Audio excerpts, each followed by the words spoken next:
Welcome back to 24 Billion Stories and part 3 of our conversation with Emmanuel Katongole. The segment today is a little longer than the others, so we're going to get straight to it.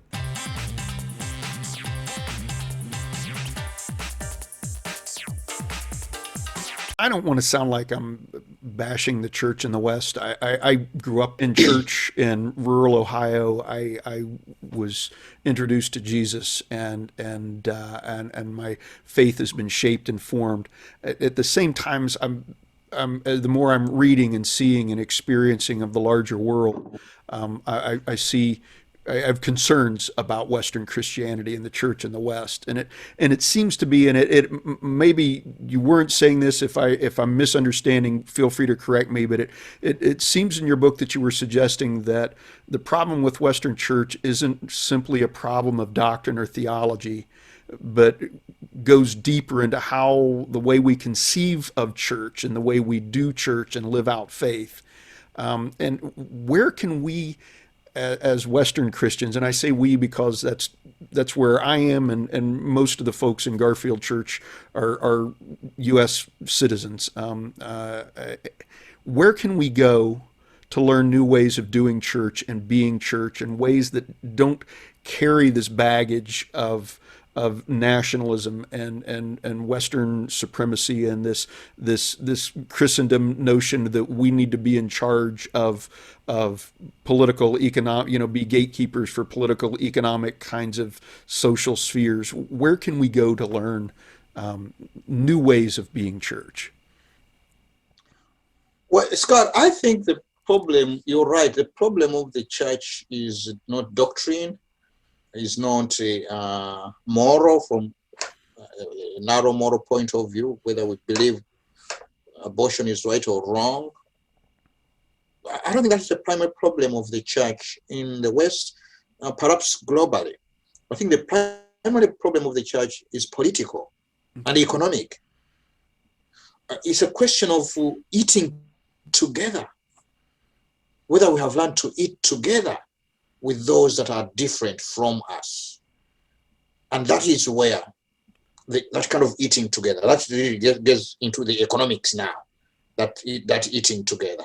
With those that are at the margins, with those that are different from us, where we are able to say, well, Christianity invites us into its own unique form of politics. Most of the time, of course, we assume that the church does not have any politics of its own, that the church's role is to affirm, is to support the politics of whatever nation they are in, or perhaps even provide a prophetic critique of that, which is true. But if we assume that, that means that Christianity at its core cannot be radical, that Christianity at its core cannot say, well, the goal is to form new identities in the world. And I think that is what Christianity is at its core, is to form new identities in the world. It's not just to affirm the identities that are in place. I find the invitation to the Romans by Paul, I think Romans 12, be transformed by the renewing of your mind, so that you may learn what is pleasing, true, and good. And then Paul is saying again, offer your bodies as a living sacrifice. That is the stuff that politics is made of. Where are you willing to stand? Where are you willing to put your body? So I feel that is the greatest challenge, in a way, of Christianity in the West predominantly, but around the world, because we have really assumed that Christianity is this innocent spiritual reality that kind of takes care of our souls and helps us to be good people. But for the rest of politics and economics, it leaves everything in place. The challenge is, how do we read the Christian story as a political and economic story, as an invitation into new forms of identity, as an invitation into new forms of community, that in a way exist the usual traditional ordinary distinction, whether black or white, American, and so forth. I think that's a far deeper form of engagement. That means two things for me. One, that we think what the role of mission in the world is.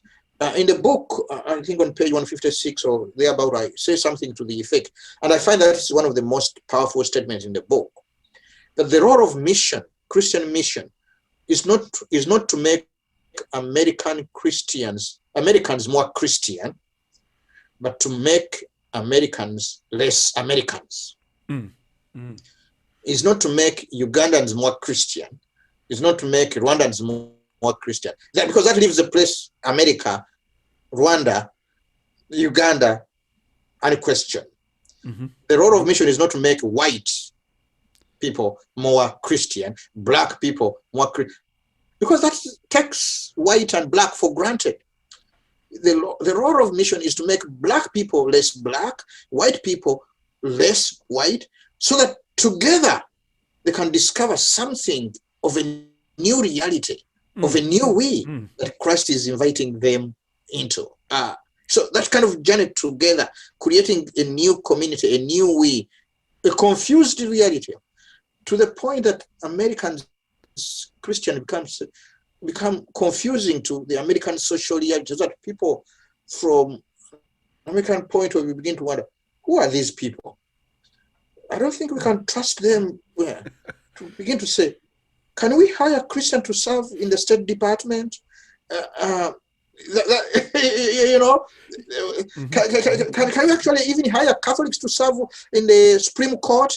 Right now, the Supreme Court is decked with because we're not a threat at all, you know. Mm-hmm. So that what would that invitation look like in that kind of confused new way? Where should we go? Where can we go to discover that new way? To the margins, to the poor, the excluded, the racially discriminated against. That's where we would go to discover this new community.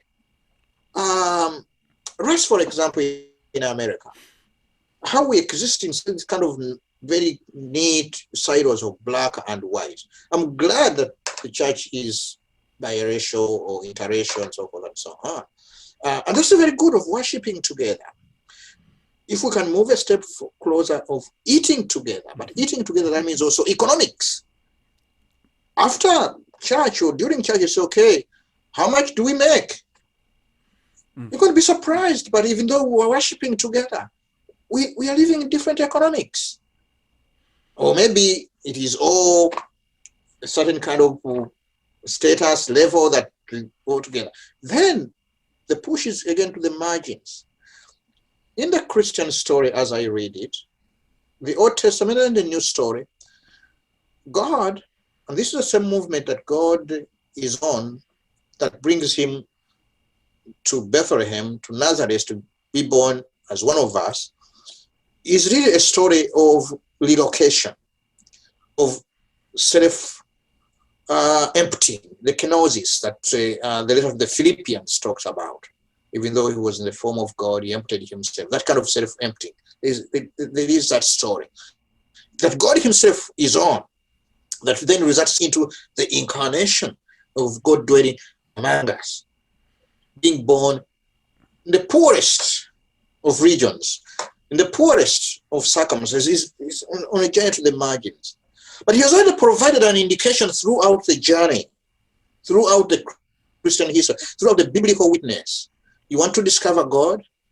Go to the poor, the widow, the orphan, the stranger. So there is something about the widow, the orphan, the stranger, those on the margins, that is a salvific requirement. That salvation is not just salvation coming from the bottom, from the top to the margins. No, the biblical story, as I'm reading it, actually provides a different salvation comes from the margins. There's something about moving to the margins. The poor, the stranger, the widow are the way to God's heart. Now, who the poor, the stranger, the widow, the orphans are in our time, that's a pastoral discernment for each community. But that's where I think this kind of new way gets kind of really worked out in significant ways. So I'm personally, as I said at the beginning, I feel myself honored that I've had this invitation and really being connected to this community of the rural youth with whom we are working on issues of land and so forth and so on. It's not so much that I am providing expertise, not yet. I find that is actually helping me. Hopefully, I'm on a journey of being saved from myself. But I think that is the kind of the journey. That's the trajectory that Christianity ought to be pressing in our midst. That sounds very much like the Islamic community that you were talking about, in the sense that they were on the margins, so they were freer to be who they were without trying to prop up or hold on to other identities. I'm just reminded in these two pieces of what you're saying of Jesus' statement to blessed are the poor and woe to you who are rich. There's something about being rich, of being, on the inside, being the center, that makes it that harder to allow the gospel and baptism to shape and form our identity more deeply. And I don't know, maybe I'm going off track with that. But no, I don't think you're going off track, Scott. That's exactly what I'm saying, and I don't presume that I know how to go about it. So, if I read the Bible carefully, if I follow the Christian story, that's where it is pushing us. I may not like it. I don't like it many times and so forth, but I can't deny it. That's where it is pushing. This is not for lack of understanding that is what, yeah, it may be resistance due to us, but that's where it is in a way pressing. This whole question of the margin. The challenge for us, Christianity now, Western Christianity especially, having been at the center, having been at the centers of power, having this assumption that salvation comes as a kind of an accumulation of power and an accumulation of resources and an accumulation of political influence and so forth, that we have all been inculturated in that kind of thinking. And the church itself is very much well established. It's one of the richest institutions in America. How do we even move into the imagination of the gospel, of that kind of self-emptying, that all these cultural, economic, and political resources are not about us? If we happen to have, it is because it helps us, or it should be pushing us into the journey. Is it a shame from a Christian point of view that here we are in a Christian nation with some of the richest people in the whole universe, unimaginable resources, that there are still people in the world that are dying of starvation and hunger? Isn't that supposed to be a shame? Why is that not bother us so much as these other petty realities bother us? There is something about this invitation to journey. This is the same Abrahamic invitation to a new land, to a new place. That's where, in the process of journeying, Abraham becomes the father of a multitude. So the whole Christian tradition, the whole biblical tradition is really an invitation into this Abrahamic journey, into this revolution that we see God himself is on, that in a way is always inviting us to the margins and discovering who we are together as God's children. How we go about it, I don't know. But I think the challenge for me is very, very clear. Wow, Dr. Katongole has some amazing things to say and some incredible insight. I hope you're enjoying this as much as I am. Next week, part 4 of the conversation will drop. Until then, keep listening to stories and keep telling yours.